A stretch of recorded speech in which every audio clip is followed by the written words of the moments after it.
Assalamualaikum warahmatullahi wabarakatuh. Alhamdulillahi rabbil alamin. Wa afdalus salati wa atammut taslim ala sayyidina Muhammad wa ala alihi wa ashabihi ajma'in. Rabbi shrah li sadri wa yassir li amri wahlul 'uqdatam min lisani yafqahu qawli. Allahumma 'allimna ma yanfa'una wanfa'na bima 'allamtana wa zidna 'ilman. Allahumma ja'alna minal ladzina yastami'una al-qawla fayattabi'una ahsanah. Amma ba'd. Tuan-tuan yang dirahmati Allah Subhanahu wa taala, alhamdulillah, bersyukur kita kepada Allah Subhanahu wa taala kerana dengan limpah dan kurnianya dipertemukan lagi kita pada malam ini untuk sama-sama meneruskan pengajian kita dalam kita mendalami sedikit berkaitan dengan ilmu fiqh. Dan insya-Allah pada malam ini kita sambung lagi pengajian kita dalam bab sembahyang Jumaat. Dan hari ini kita nak baca berkaitan dengan rukun Jumaat yang kedua, iaitu solat. Jadi pada minggu lepas kita dah baca rukun Jumaat. Dia bukan rukun solat Jumaat, rukun Jumaat. Yang pertama iaitu khutbah. Dah selesai dah kita baca berkaitan dengan khutbah ni, daripada rukun dia dan juga sunat-sunat dia. Dan pada hari ini kita akan tengok pula rukun Jumaat yang kedua, iaitu solat. Baik. Jadi berkata sidang pengarang kitab fiqh manhaji kedua, yakni yang kedua daripada rukun solat, rukun Jumaat, iaitu salat 2 rakaat secara berjemaah. Maka itu dia punya rukun. Sembahyang 2 rakaat secara berjemaah. Bermakna sembahyang Jumaat ini tidak sah jika dilakukan bersendirian. Mesti dibuat secara berjemaah. Itu syarat dia. Jadi jangan kita ingat sembahyang Jumaat ni boleh buat sendiri. Tengah-tengah dengar khutbah sakit perut, kita pun balik, tak apalah, sembahyang kat rumah je lah 2 rakaat sembahyang Jumaat. Maka tak boleh. Ianya mesti dilaksanakan secara berjemaah. Baik. Hal ini berdasarkan hadis yang diriwayatkan oleh Umar radhiyallahu anhu. Jadi Sayyidina Umar yang meriwayatkan hadis ni, beliau berkata, salatul jumu'ati raka'atani ala lisani Muhammadin sallallahu alaihi wasallam. Maknanya salat Jumaat adalah 2 rakaat berdasarkan sabda Nabi Muhammad sallallahu alaihi wasallam. Maka itu yang disebut oleh Sayyidina Umar. Hadis seterusnya, hadis ini direkodkan ataupun diriwayatkan oleh Imam Abu Dawud. Nabi bersabda, al-jumu'atu haqqun wajibun ala kulli muslimin fi jama'atin. Maknanya salat Jumaat adalah wajib atas setiap orang Islam lelaki yang ditunaikan secara berjemaah. Maka 2 hadis yang kita bacakan tadi, hadis Sayyidina Umar menyebut bahawasanya sembahyang Jumaat adalah 2 rakaat, dan hadis kedua riwayat Abu Dawud mengatakan bahawasanya sembahyang Jumaat ini wajib dan ianya ditunaikan secara berjemaah. Maka itu menjadi ijma' di kalangan para ulama, sepakat, tidak ada khilaf. Tidak ada ulama yang mengatakan boleh sembahyang seorang. maka ianya mesti dilakukan secara berjemaah. Yang khilafnya bilangan jemaah lah. Nah, itu je khilaf. Adapun dilaksanakan mesti secara berjemaah. Baik. Berdasarkan dalil-dalil tersebut, ijma' ulama memutuskan bahawa solat Jumaat ialah 2 rakaat dan wajib didirikan secara berjemaah. Itu telah menjadi ijma'. Baik. Sesungguhnya dikira dapat berjemaah dalam solat Jumaat dengan dapat sekurang-kurangnya 1 rakaat penuh. Oleh itu, sekiranya dapat 1 rakaat sahaja, maka Jumaatnya sah. Jika tidak, wajib ditukarkan kepada solat zuhur. Ni nak dapat sembahyang Jumaat tu, untuk dikira solat yang kita solat tu adalah solat Jumaat, kita mesti mendapat sekurang-kurangnya 1 rakaat bersama dengan imam. Jadi kita lambat pergi masjid, ya, sampai-sampai orang semayang dah, ya, sampai-sampai orang semayang, bukan orang tengah khutbah, orang dah semayang, ya, dan imam pula baca pendek, ya, kita pula nak cari tempat penuh, ya, maka sampai-sampai baru nak angkat takbir, imam rukuk lah, rakaat yang pertama. Maka tak sempatlah kita rakaat yang pertama dengan imam. Tetapi kita sempat rakaat yang kedua dengan imam. Jadi rakaat yang kedua dengan imam tu rakaat pertama bagi kita. Maka itu dikira kita telah mendapat, ya, sembahyang Jumaat. Kita dikira bersolat Jumaat. Jadi bila imam bagi salam, maka kita hanya perlu tambah 1 rakaat saja. Sebab solat yang kita sembahyang tu, solat yang kita laksanakan tu adalah solat Jumaat, dia 2 rakaat. Jadi kita tertinggal 1, kita hanya perlu tambah 1 rakaat je lagi. Tetapi kalau kita tak sempat, rakaat pertama tak sempat, rakaat kedua pun tak sempat dengan imam, kita sampai-sampai masuk dalam masjid, ya, ialah SOP, nak scan apa semua, jenis luruh, ya, so scan semua lah, boleh lewat apa, scan apa semua lagi, ya, apa, internet pula tak ada apa semua. Jadi masuk dalam masjid, nak angkat takbir, imam dah bangun daripada rukuk, rakaat yang kedua, maka dia tak sempat rakaat kedua tu dengan imam, maka dia semayanglah dengan imam, ya, ikut apa yang berbaki, dan dia niat semayang zuhur. Nanti bila imam bagi salam, dia kena bangun sempurnakan 4 rakaat zuhur. Kerana dia dah tak sempat dengan imam dah. 1 rakaat pun tak sempat. Bila 1 rakaat pun tak sempat, maka dia tak dikira sebagai sembahyang Jumaat. Gitu, ya. Jadi dalam sembahyang Jumaat ada masbuk. Jadi kita tak payah pelik lah tengok mana dia ni, orang bagi salam bangun sembahyang. Kalau dia lambat 1 rakaat dengan imam, tak ada masalah. Dia sembahyang Jumaat, dia masbuk, dia tambah 1 je. Yang tinggal 1 rakaat dia niat Jumaat lah. Yang tak dan rakaat kedua pun tak dan, niat zuhur. Ya, niat zuhur. Dia ikut imam, tak apa, ikut imam. Bila imam bagi salam, maka dia kena sempurnakan 4 rakaat. Sebab dia sembahyang zuhur. Sembahyang Jumaat tu dah luput bagi dia. Ya, maka itu syarat dia. Jadi syarat dia, sebab apa ni, dia mesti berjemaah dengan imam, dan berjemaah dengan imam ni mesti dapat sekurang-kurangnya 1 rakaat, ya. Maka bila kedua-dua rakaat dia tak dapat, maka dia tidak dianggap sebagai bersolat Jumaat, maka dia kena sembahyang zuhur lah. Bukan sembahyang seorang, ikut saja imam, ya. Nanti bila imam bagi salam, maka dia kena tambah 4 rakaat, ya. Maka itu perlu difahami.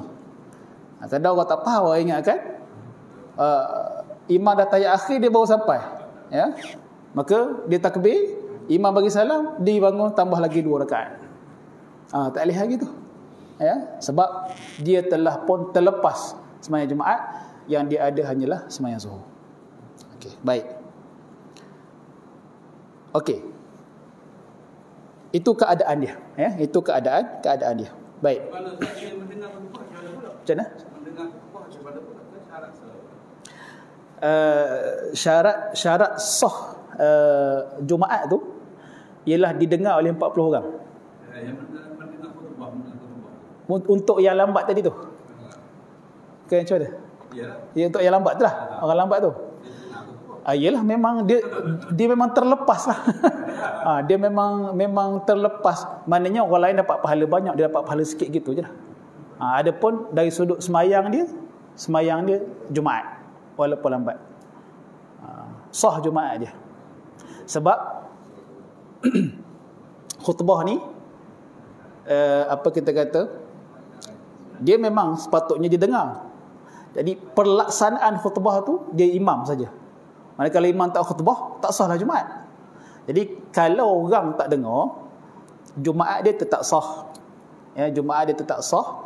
Tetapi macam saya sebut tadi lah, ya, pahala dia kurang daripada orang lah sebab dia lambat. Apa jawab dengan jemaah belakang? Contohnya saya lambat.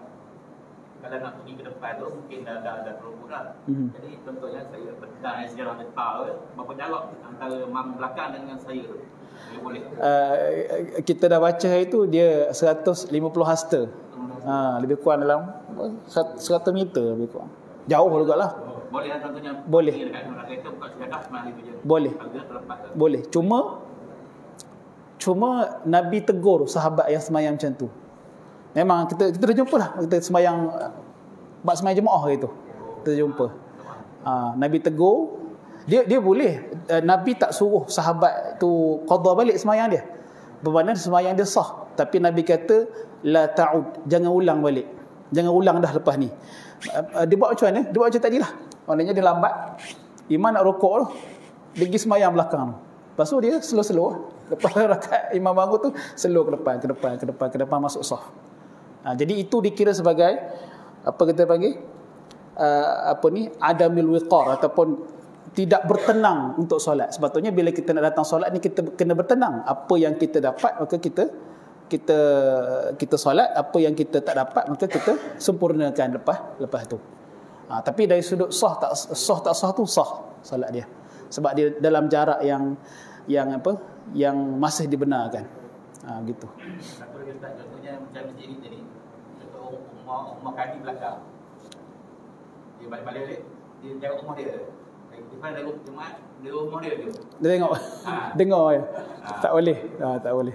Jarak jauh sangat. Satu lagi berbeza bangunan. Tapi kalau melimpah sampai ke rumah dia, tu lain. Atas parking tu penuh, bawa sampai ke rumah dia. Tapi dia kata apa? Saya semayang dalam rumah saya, sambung sampai dalam rumah dia. Tuan-tuan boleh masuk rumah saya. Sambung soft dia bagi. Itu tak apa. Tapi kalau sekadar dengar yang speaker imam je, tu tak boleh lah. Okey. Yang sambung yang tak dapat satu rakaat dengan imam tadi kan. Pandangan mengatakan mahu kalau ada orang lain menyambung. Maksudnya yang tadi dia tak sempat dengan imam, tak sempat satu rakaat yang penuh lah. Maknanya dia jadi masbuk lah. Kemudian dia mungkin dalam rakaat yang ketiga ada lagi orang rakaat sambung. Kemudian ada lagi sambung dan boleh sampai ke asar. Adakah itu pandangan? Sambung semayang apa tu? Maksudnya contohlah orang tu dia solat 3 rakaat, tiba-tiba ada seorang masuk di belakang tu, dia jadi makmum. Okey, okey. Okey. Maknanya orang yang imam ni selesai, yang tadi dia akan sambung. Mungkin dia pergi kepada rakaat yang keempat. Ada lagi sambung. Jadi pula makmum di belakang pula. Okey. Dan kali itu berlarutan sehinggalah membawa ke asar. Tak logik lah. Ada pandangan yang mengatakan bunyi sampai nak buat asar. Mana semayang zuhur lah. Bukan. Tak ada masalah yang tu. Tak ada masalah. Bila maknanya Iyalah kalau orang datang lambat kan, sambung dia tak jadi masalah. Tak jadi masalah, boleh. Maknanya jamaah tak berhenti. Sambung. Itu tak ada masalah.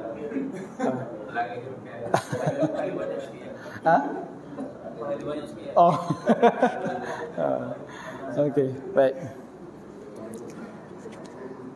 Okey, kita sambung apa yang disebut oleh sidang pengarang kitab. Jika tidak, yakni jika tidak dapat walaupun satu rakaat dengan imam, wajib ditukarkan kepada solat zuhur. Jadi rakaat kedua pun tak dan, maka dia sembahyang zuhur lah. Ditukar kepada sembahyang zuhur. Baik. Bilangan jemaah juga disyaratkan tidak kurang daripada 40 orang yang memenuhi syarat-syarat wajib solat Jumaat. Ini kita dah bincang hari itulah berkaitan dengan jumlah jemaah tu. Ikut mazhab Syafi'i yang mu'tamad adalah 40 orang. Maka saya bacakan sedikit nota kaki. Nota kaki ni bila saya kitab yang sebenar, dia adalah datang daripada sidang penterjemah. Dalam kitab asal dia tak ada nota kaki ni. Baik. Jadi disebut kat sini, Ibnu Hajar Al-Asqalani berkata, ulama khilaf berkenaan dengan bilangan untuk salat Jumaat kepada banyak pendapat. Jadi khilaf jemaah Jumaat ni bukan khilaf 4 mazhab. Khilaf di kalangan ramai ulama. Baik, saya sebut. Yang pertama, seorang imam, seorang makmum, seorang boleh sembahyang Jumaat. Okey. Dan dia kata inilah yang dinukilkan oleh Ibn Hazm. Ibn Hazm ni adalah apa kita kata, pelopor kepada mazhab yang dipanggil mazhab Zahiri. Ya, mazhab Zahiri. Jadi dia pakai zahir lah. Sebab sembahyang jemaah, Jumaat ini disyaratkan berjemaah, dan sembahyang jemaah boleh seorang imam dan seorang makmum, dah dikira sebagai berjemaah. Maka dia pakai gitulah, literal punya, ikut zahir.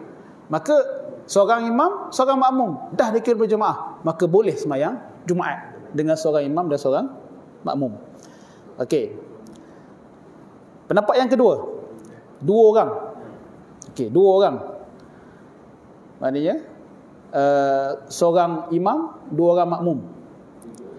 Ini adalah pendapat An-Nakhai dan ahli zahir. Juga sebahagian daripada mereka yang bermazhab Zahiri berpendapat 2 orang sahaja, jemaah pun memadai. Yang ketiga, 3 orang selain imam. 3 orang selain imam. Ini adalah pendapat Abu Hanifah dan Muhammad. Ini 3 orang ya selain imam. Maknanya seorang imam, 3 orang makmum. Ini pendapat Al-Imam Abu Hanifah dan sahabatnya Muhammad Asy-Syaibani. Yang keempat, 4 orang. Ini adalah pendapat Al-Auza'i dan Abi Nas.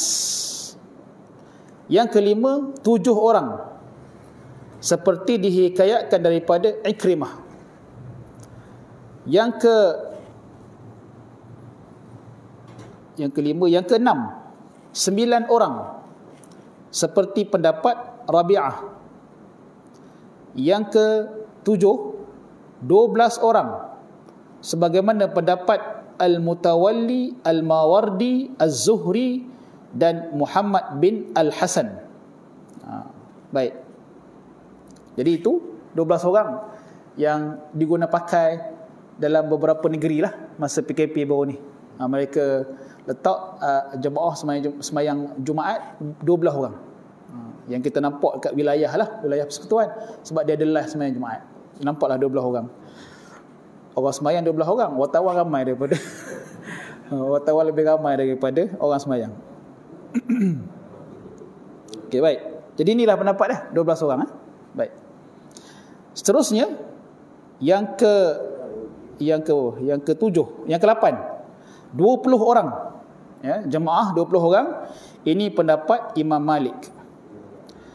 Yang ke-9, 30 orang. Ini satu riwayat daripada Malik, Imam Malik. Ya.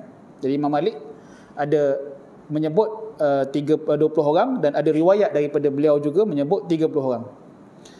Yang 9, 40 orang bersama imam. 40 orang termasuk imam.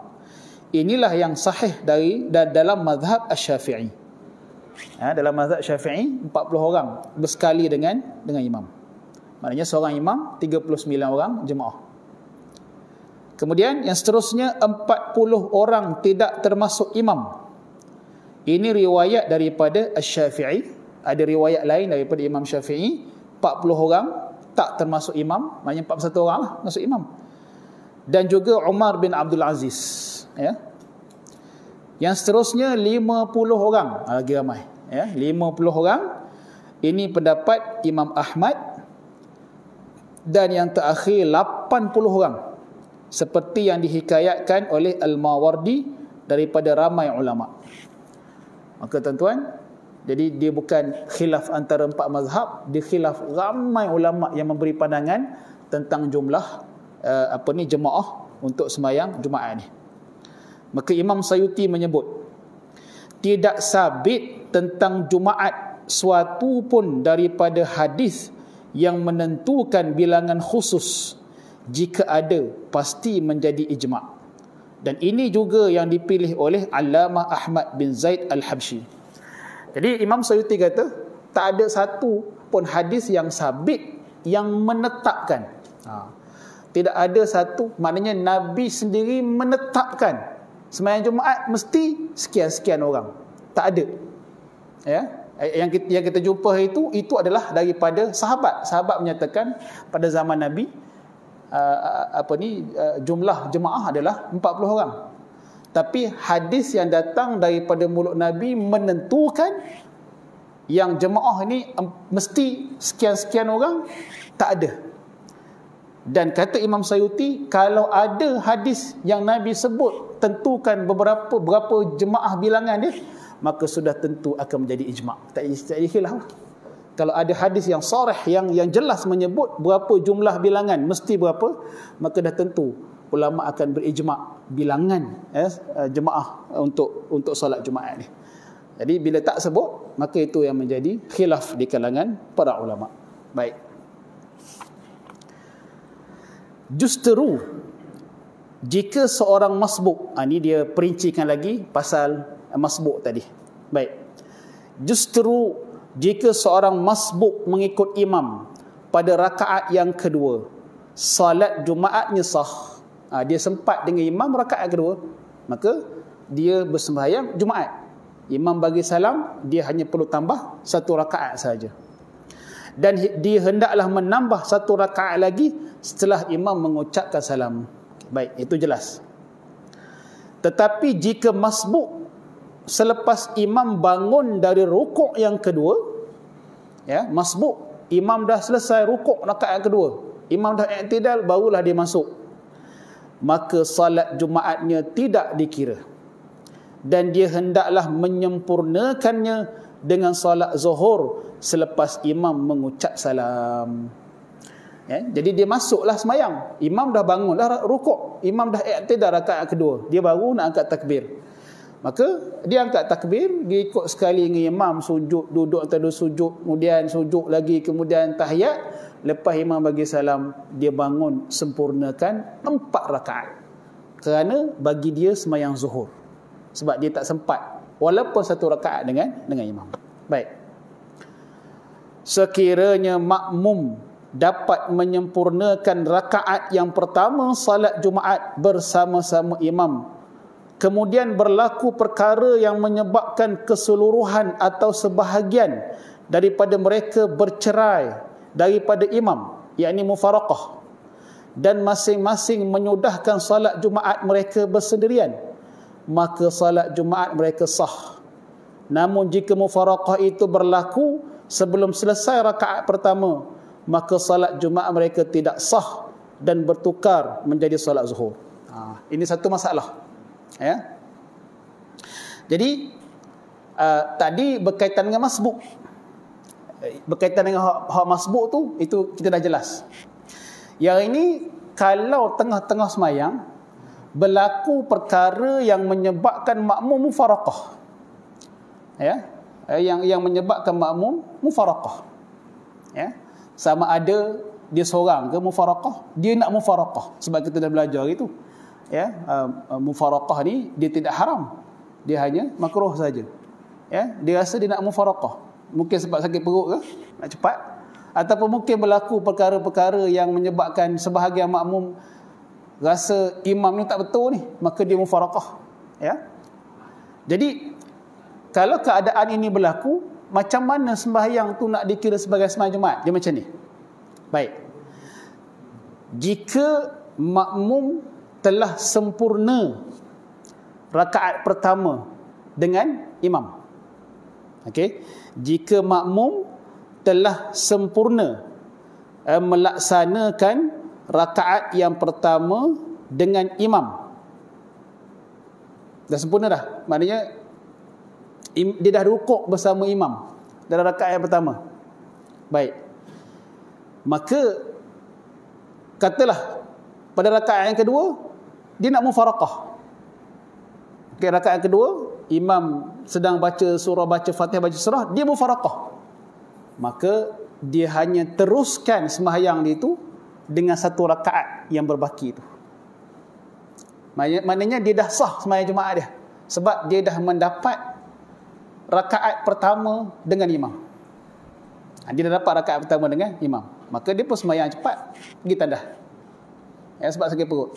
Maka dia dah dikira sembahyang, dia dah dikira menunaikan sembahyang Jumaat, sebab dia telah mendapat rakaat pertama dengan imam. Baik. Tetapi kalau rakaat pertama tak dan lagi, imam baru baca Fatihah rakaat pertama, tak rukuk lagi, mufaraqah dah, maka dia kena sembahyang zuhur. Dia kena sembahyang zuhur kerana dia tak dan rakaat pertama tu, rakaat pertama pun tak dan dengan imam. Imam tak ada rukuk rakaat pertama, dia tidak dikira mendapat rakaat pertama dengan imam, ya. Maka orang yang macam ni di mufaraqah sebelum imam rukuk, maka dia kena sempurnakan sembahyang dengan sembahyang zuhur, ya. Lagi lambat kalau kata sakit perut kan. Lagi lambat kena sembahyang 4 rakaat kan. Jadi gitulah keadaan dia. Hak masbuk dia mesti mendapat satu rakaat dengan imam. Yang nak mufaraqah pun, untuk dikira sembahyang itu sembahyang Jumaat, dia juga mesti bersolat sekurang-kurangnya satu rakaat dengan imam. Barulah dia dikira bersolat zuhur. Tapi kalau solat zuhur pula, solat Jumaat, ya.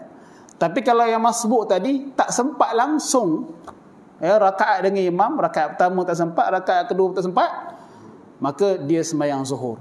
Yang mufaraqah, ya, tak dan pun nak rukuk rakaat pertama dengan imam, mufaraqah dah, maka sembahyang dia pun adalah sembahyang zuhur. Okey, boleh faham tuan-tuan, ya. Baik.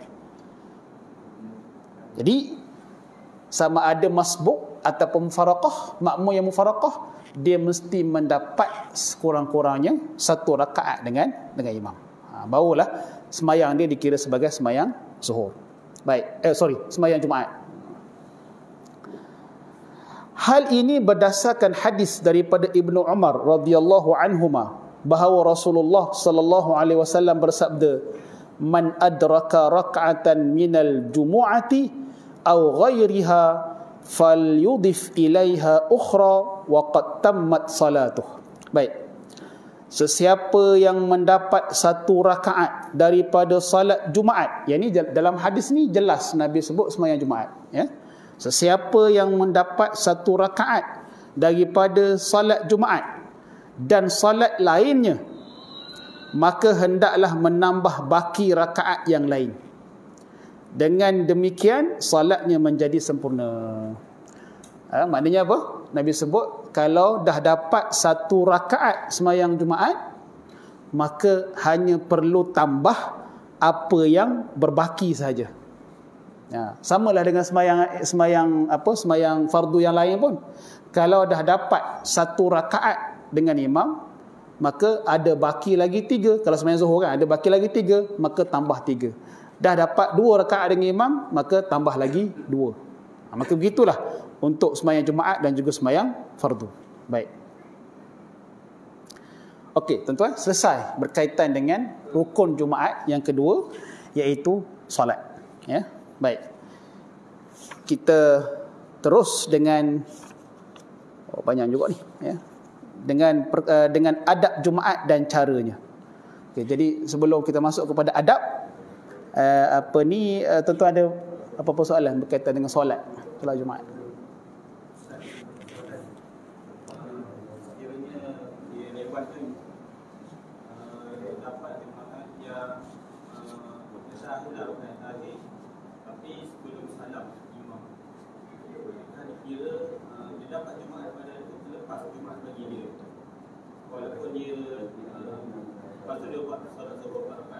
Ya.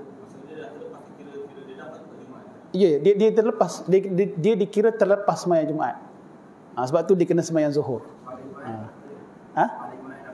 Tak dapat, terlepas. Khutbah terlepas, sembahyang terlepas. Pahala sembahyang Zuhur jelah. Jadi pahala Zuhur lah.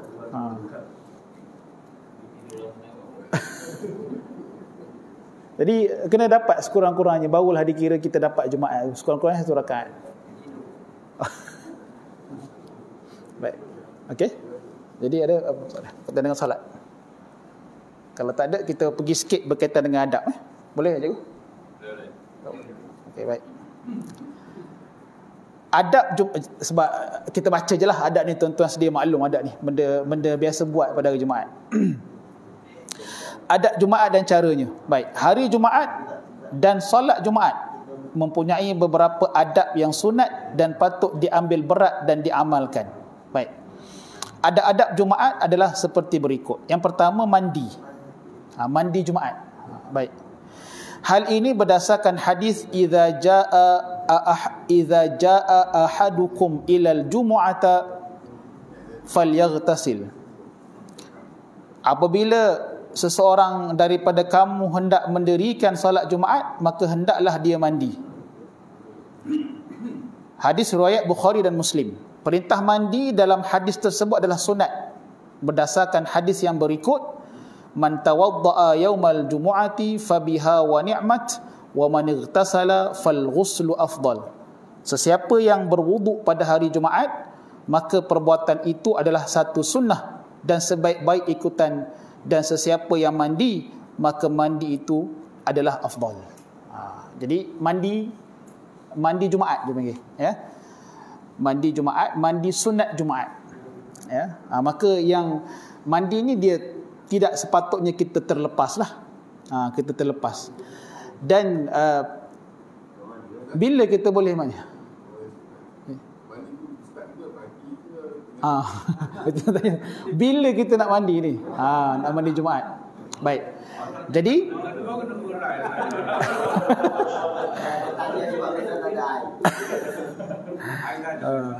baik.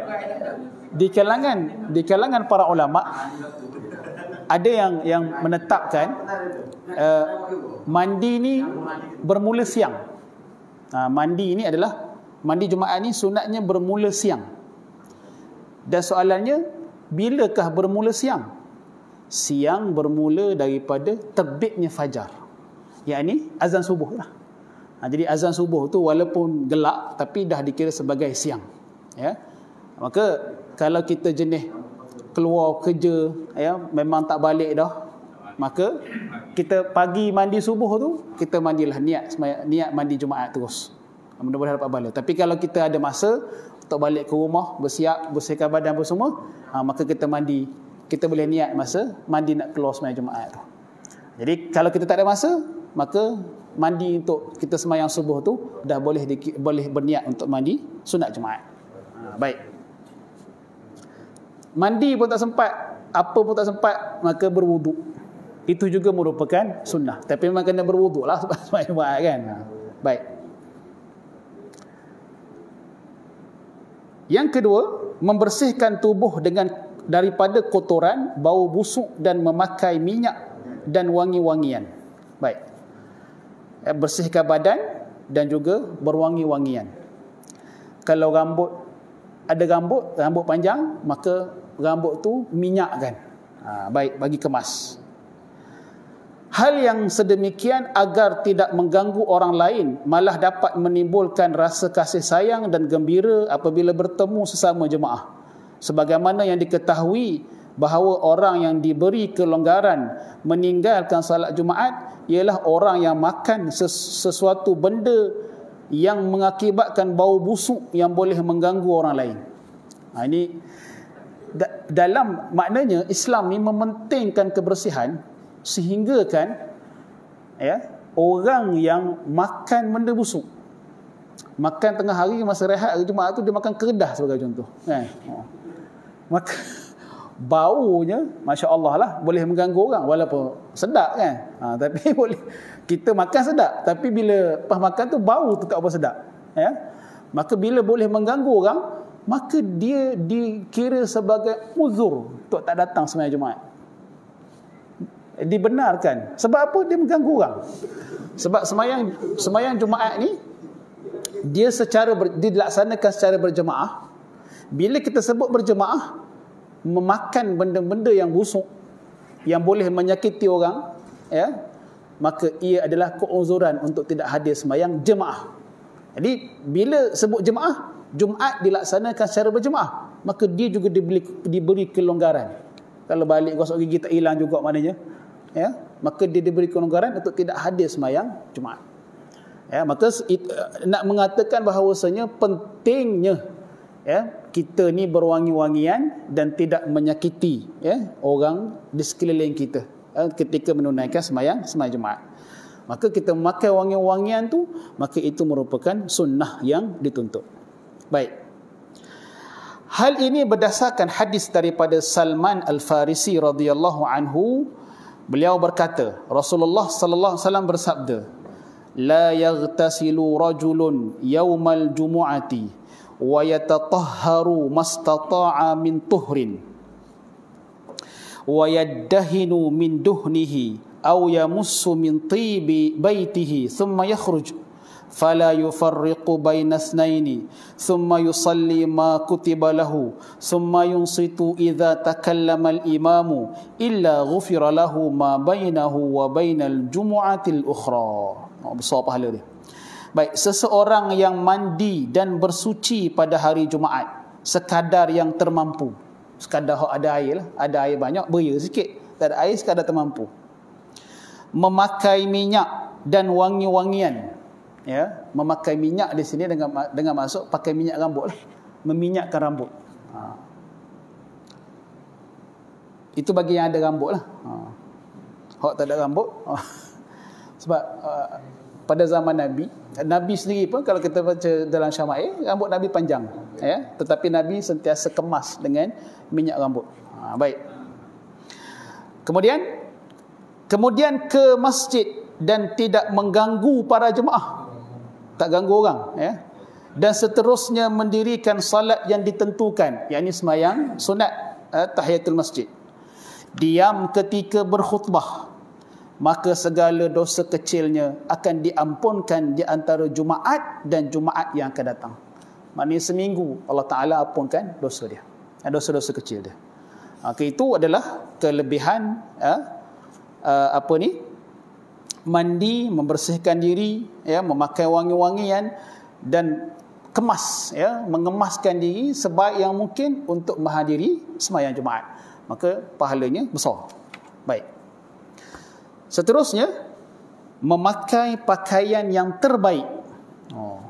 Pilih, keluarkan daripada almari kita tu hak kita paling sayang, hak paling mahal, hak yang terbaik pada pandangan kita, kita pakai. Baik.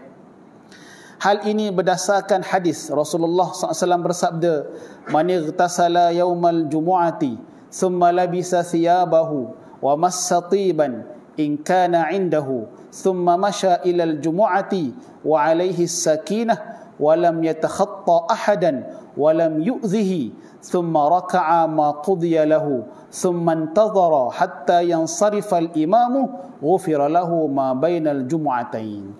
Hadis dia lebih kurang je maksud dengan hadis Salman tadi, Maksud dia, sesiapa yang mandi pada hari Jumaat kemudian memakai pakaian yang terbaik dan menyapu wangi-wangian sekiranya ada, lalu pergi ke masjid tanpa, ini satu adab yang perlu kita beri perhatian, pergi ke masjid tanpa melangkahi seseorang. Ni datang masjid lambat tapi nak duduk depan, habis orang dilangkah. Cuma sekarang ni tak langkah orang lah sebab jarak. Ada highway boleh lalu, nampak depan kosong, lalu je ya. Tapi kalau kita akan rapat sah nanti, maka kalau kita datang lambat, duduklah setakat mana yang kita sampai. Jangan sampai kita melangkah-langkah orang. Maka itu adalah perkara yang tidak tidak dianggap sebagai beradab. Ya, langkah-langkah orang. Jadi nak duduk sah depan, datang awal. Baik. Walam yu'zihi, ataupun mana tadi? Tidak melangkahi seseorang dan tidak menyakitinya. Ya, langkah orang ada kadang-kadang sampai pijuk peha orang, ya. Baik. Maka perkara yang sebegitu perlu dielakkan. Selepas itu dia mendirikan salat sebagaimana yang ditentukan, ya. Sampai sembahyang sunat dan menunggu sehingga imam beredar. Ya, tunggu sampai imam beredar. Maksudnya imam selesai solat, imam beredar, barulah dia beredar. Maka dosa-dosanya antara 2 Jumaat akan diampunkan oleh Allah Ta'ala. Seminggu dosa tu Allah Ta'ala ampunkan. Baik. Pakaian yang terbaik ialah pakaian yang berwarna putih. Ni, apakah maksud pakaian terbaik itu? Adalah pakaian yang warna putih. Sebab tu hari Jumaat kita disunatkan pakai warna putih jika ada. Maka kita tak apa, kita belilah satu pakaian jubah putih ke, baju Melayu putih ke. Maka untuk khusus sembahyang Jumaat. Maka masa saya belajar dulu kat sekolah, saya sekolah pondok dulu, hari Jumaat wajib pakai jubah putih. Tak pakai jubah putih memang kena. Ya, baik. Iyalah dia sunat je, tapi nak latih kan, maka wajib pakai jubah putih. Ilbisu, pakaian yang terbaik ialah yang berwarna putih. Hal ini berdasarkan hadis Rasulullah SAW bersabda, ilbasu min thiyabikum al-bayad fa innaha min khairi thiyabikum wa kaffinu fiha mautakum. Hendaklah memakai pakaian yang berwarna putih. Sesungguhnya pakaian berwarna putih adalah pakaian yang terbaik. Itu Nabi sebut. Yang terbaik adalah pakaian yang berwarna putih. Dan kafankanlah orang mati di kalangan kamu dengan kain putih. Ya, maka kain putih itulah akan dikafankan kita punya jenazah nanti. Baik. Okey, itu mengenai pakaian. Maka kalau kita ada yang berwarna putih, maka kita pakailah yang berwarna putih. Kalau tak ada, maka tidak ada masalah pakai warna apa-apa pun. Baik. Yang seterusnya, memotong kuku dan mengemas rambut. Memotong kuku dan mengemas rambut adalah berdasarkan hadis annahu sallallahu alaihi wasallam kana yuqallimu adhafirahu wa yaqussu syaribahu yaumal jumu'ah. Ini antara sunat hari Jumaat ni. Ya. Hadis tadi bermaksud bahawasanya Rasulullah sallallahu alaihi wasallam memotong kuku dan menggunting misai pada hari Jumaat. Dia Nabi bersihkan diri, kerat kuku, pendekkan misai ya, pada hari Jumaat untuk kelihatan kemas ya, pada hari Jumaat. Maka di sinilah dalil mengatakan sunat potong kuku hari Jumaat. Baik, kerana Nabi melakukannya. Seterusnya, bersegera ke masjid. Bersegera ke masjid. Baik. Hal ini berdasarkan hadis daripada Abu Hurairah radhiyallahu anhu, Rasulullah sallallahu alaihi wasallam bersabda, man ightasala yaumal jumu'ati. Semua dimulakan dengan semayang. Nak dapat pahala yang banyak hari Jumaat, bukan semayang, dimulakan dengan mandi. Adab Jumaat ni mula-mula sekali mandi. Baik. Hadis-hadis tadi semuanya depan dia mandi ightasala. Siapa yang mandi. Baik. Man ightasala yaumal jumu'ati ghuslal janabah thumma raha faka'annama qarraba badanatan wa man raha fi as-sa'ati ats-tsaniyati faka'annama qarraba baqaratan wa man raha fi as-sa'ati ats-tsalitsati faka'annama qarraba kabshan aqran wa man raha fi as-sa'ati ar-rabi'ati faka'annama qarraba dajajatan wa man raha fi as-sa'ati al-khamisati faka'annama qarraba baydatan fa idza kharaja al-imamu hadaratil malaikatu yastami'una adh-dhikra. Ya. Baik. Maksudnya sesiapa yang mandi pada hari Jumaat sebagaimana mandi janabah. Maknanya apa tuan-tuan? Maknanya meratakan air ke seluruh badan. Bukan mandi janabah, bukan mandi junub. Mandi itu macam mandi junub. Tapi kalau dah mandi junub tu sekali lah. Kan? Mandi Jumaat ni, mandinya macam mandi junub. Bukan mandi yang zaman-zaman kecil dulu. Ya, mak ayah kata mandi kerbau. Mandi kerbau. Jika 2-3 cebok siap. Ya. Mandi sunat Jumaat ni, mandinya sama macam mandi junub. Walaupun tak berjunub. Iaitu meratakan air seluruh badan. Itu mandi sunat Jumaat. Baik. Kemudian bersegera ke masjid. Ya, lepas siap mandi, pergi masjid. Maka dia seolah-olah telah bersedekah dengan seekor unta. Ya, dia telah bersedekah dengan seekor unta. Besar pahala tu, sedekah seekor unta. Baik. Kemudian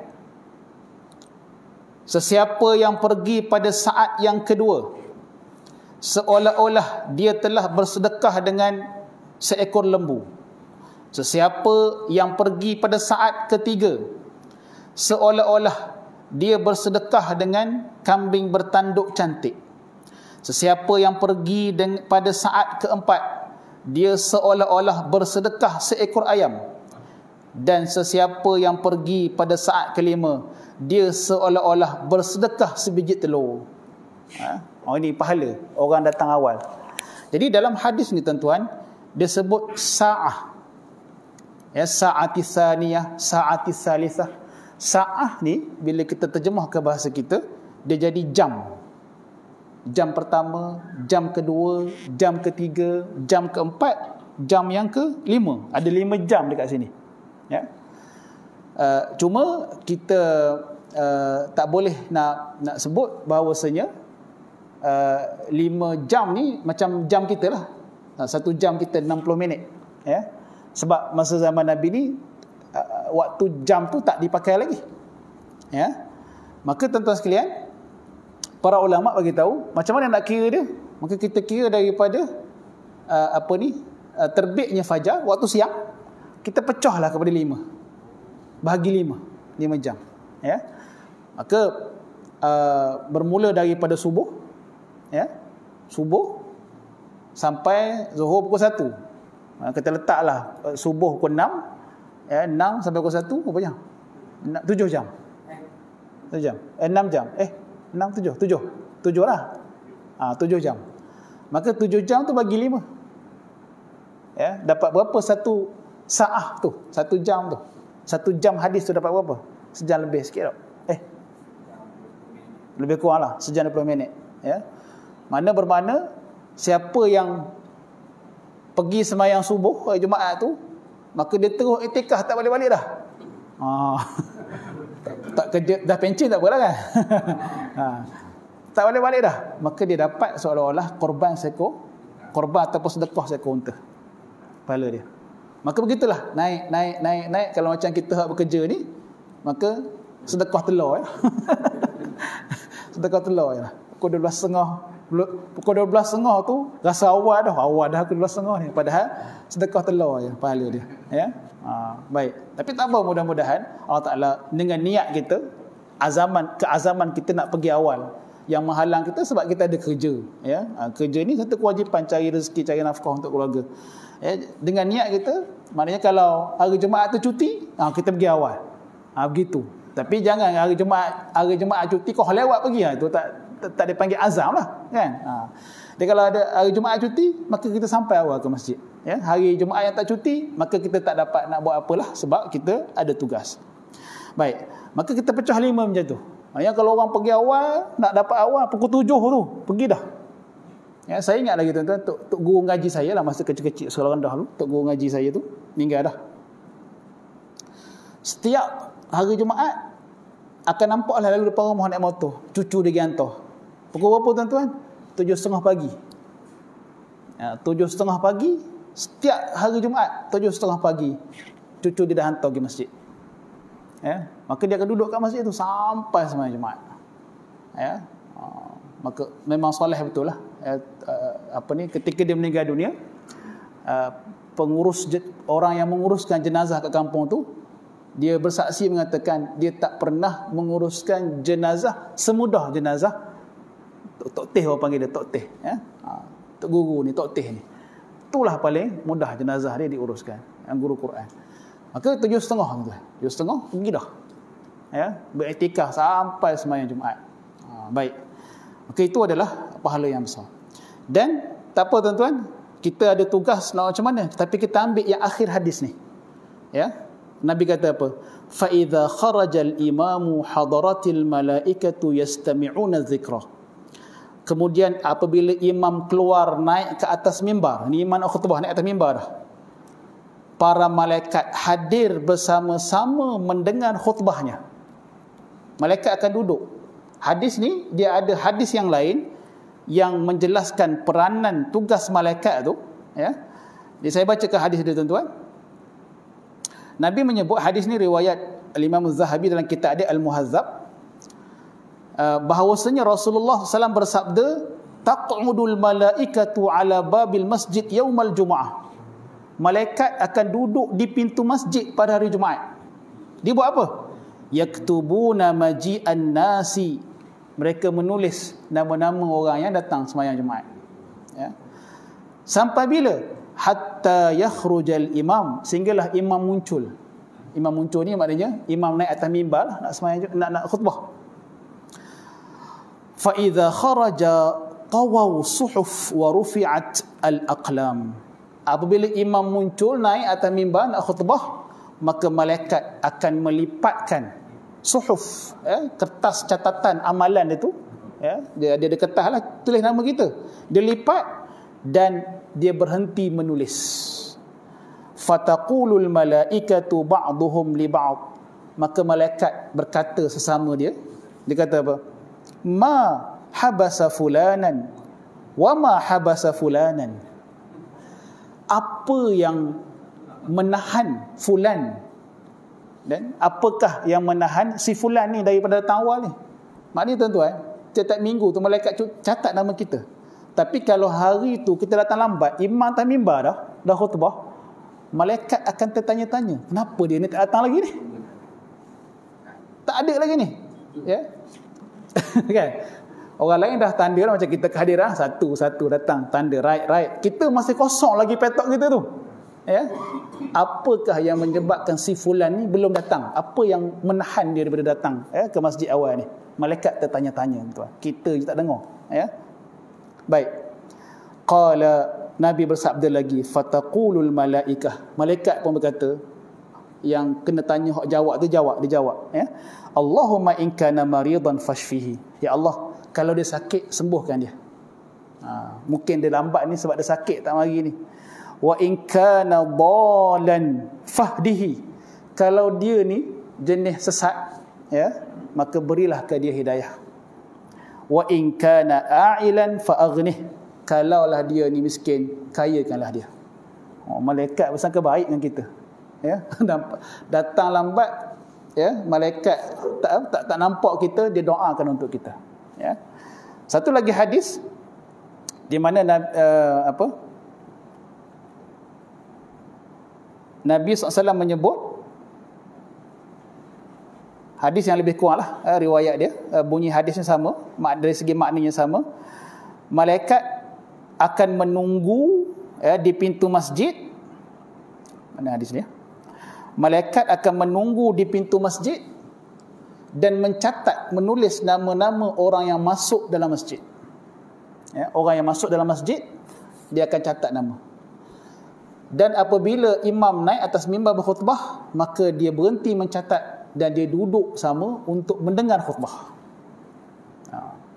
Jadi malanglah, mungkin tak ada lah di antara kita ni, ya. Malang, tapi adalah orang buat. Malanglah bagi orang yang sampai ke masjid tapi mereka lebih sanggup duduk dekat atas motor bersembang, tunggu orang qomat barulah masuk masjid. datang masjid tapi tak masuk dalam masjid, ya, maka malang sekali, kerana tak ada lah namanya pada catatan para malaikat. Ini banyak berlaku lah tuan, ya. Duduk bawah pokok sembang semua ni banyak berlaku. Sat pokok Tok Imam duduk terbatuk-batuk berkhutbah.